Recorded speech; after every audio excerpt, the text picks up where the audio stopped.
Então, pessoal, uma coisa que você empresário precisa definir bem é saber qual que é a margem de lucro mínima que a tua empresa tem que ter para se manter no mercado.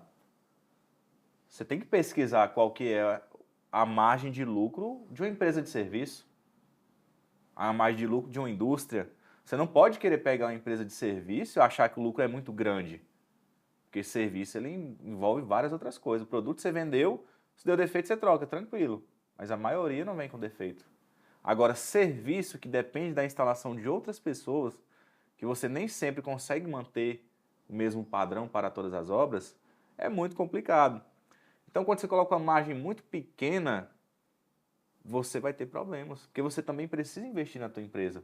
O cara já coloca uma margem de lucro muito pequena, né, para poder fechar os projetos. Ainda pega uma grande parte do faturamento e investe em marketing, cadê o lucro dele? Aí Exatamente. ele começa a ver o valor entrando na conta da empresa e acha que aquilo é lucro. Ou acha que lá é dinheiro pessoal. Aí vai lá, não, deixa eu pegar aqui, vou comprar um negocinho e depois eu devolvo. O que eu percebi no mercado que aconteceu, e por isso os bancos também estão bloqueando muitos acessos, muitos integradores. O que acontece?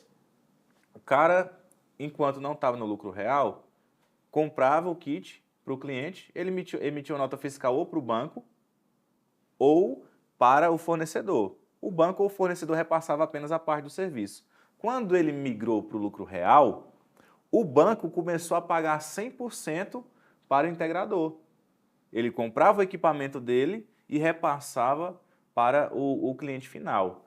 O que começou a acontecer? Esse integrador começava a vender para o Jatiniel, começava a vender para o Joaquim, aí você eu vendi em janeiro, para mim vendeu em fevereiro, quando vendeu em março para outro cliente que ele comprou o teu kit.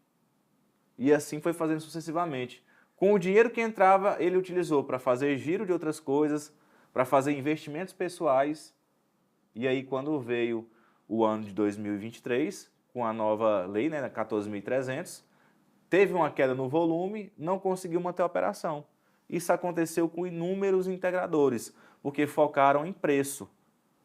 Você tem que saber qual que é a margem mínima para você se manter no mercado, para você ser saudável. Não é assim que funciona? Exatamente. Acho que o primeiro ponto que você deve analisar é o custo, né?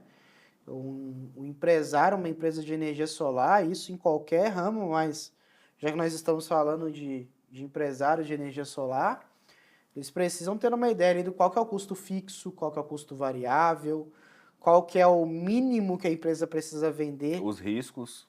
para que ela possa se manter, o que que ela precisa vender no... Porque às vezes também o pessoal coloca assim, vamos colocar então como custo fixo apenas as contas básicas, né? Água, luz, internet e Né? tal. Tem o EBITDA. Cara, tem o custo dos vendedores que estão na rua, O custo do reinvestimento. exatamente, marketing.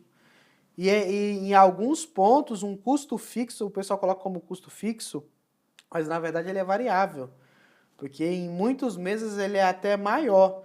E aí que está o pecado, muitas vezes, do pessoal, né? Eles não analisam isso como um custo variável, investem um maior dinheiro do que foi destinado na planilha ali de custos e acaba metendo os pés pelas mãos, né? Porque realmente não é fácil, né, Joaquim? É, Quando a gente pega o histórico do mercado, é, hoje eu entendo em física quando a gente tinha movimento uniforme e movimento uniformemente variável, né?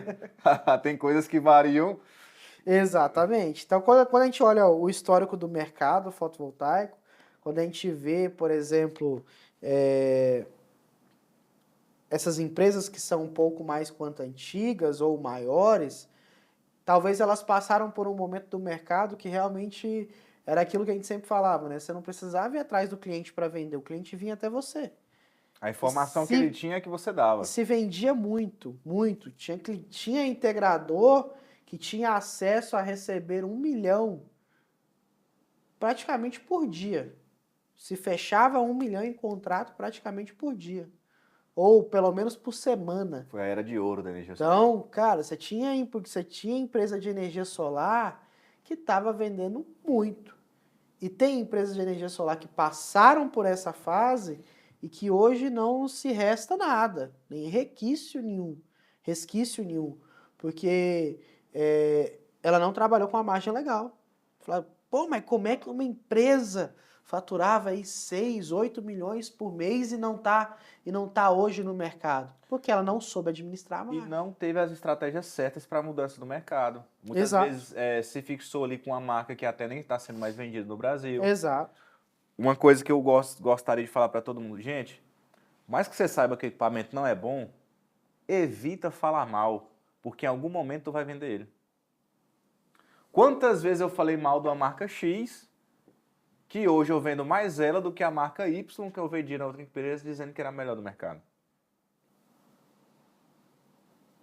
E hoje eu vejo muitos vendedores fazendo, esse equipamento não presta. Quando você vai ver, ele ofereceu para o mesmo cliente uma proposta com o mesmo equipamento. Então você tem que saber que, na verdade, não é que existem equipamentos que não prestam. Cada equipamento ele serve para um público. Você tem um público A, B e C.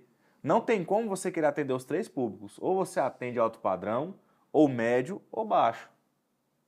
Porque cada cliente vai pagar aquilo que ele pode. E entender também que as tecnologias mudam, né? As empresas inovam, as empresas, assim como as empresas de energia solar, elas rampam, elas crescem, as fabricantes também. Então, tem que tomar cuidado e isso eu acho uma política muito ruim quando se toma, né? De você vender um equipamento denegrindo o outro. Aprenda a agregar valor para o eu seu vou ser produto, bem não sincero, pra- isso pode ser até um tanto quanto uma falta de habilidade de gerar valor no seu produto.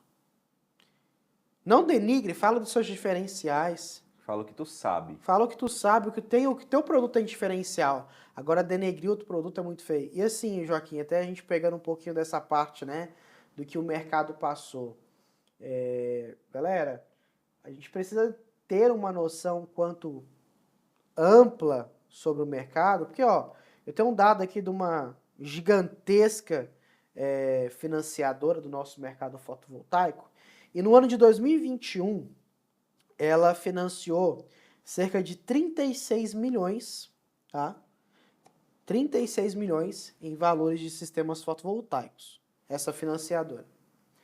E aí, essa empresa, ela teve, no ano de 2021, 5% de inadimplência, totalizando aí, então, 1.800.000 de inadimplência. 5%, mesmo assim já é Alto. Um risco bastante alto. coisa. Olhando no nível de banco, Vamos supor que ele trabalha com a margem de lucro de 5%. Se ele teve inadimplência, ele não teve lucro. não teve lucro. Ou vamos colocar no teu Tá vendo bolso, como é que né? calcula? Se tu empresta 30 milhões para uma pessoa e ela deixa de pagar 1.800.000, tu Uai. nem ia ficar feliz. Não, aí tá doido. Aí o que acontece? Você tem que aumentar a taxa de juros para poder suprir o rombo. Exato. E aí, logo depois, a empresa foi crescendo, crescendo, crescendo, crescendo, crescendo. E no ano de 2022, ela teve um financiamento um quanto pouco maior, bem maior, né? Cresceu Mais do que o dobro. bem mais do que o dobro. Porém, a sua inadimplência foi para 15%. Pensei que você ia falar 30%. Acho que foi. Entendeu? Algum banco falou para mim que era 30% de inadimplência. E ó, pra você ver, então, ó, tô passando de uma outra financiadora e tem uma informação talvez até de 30%.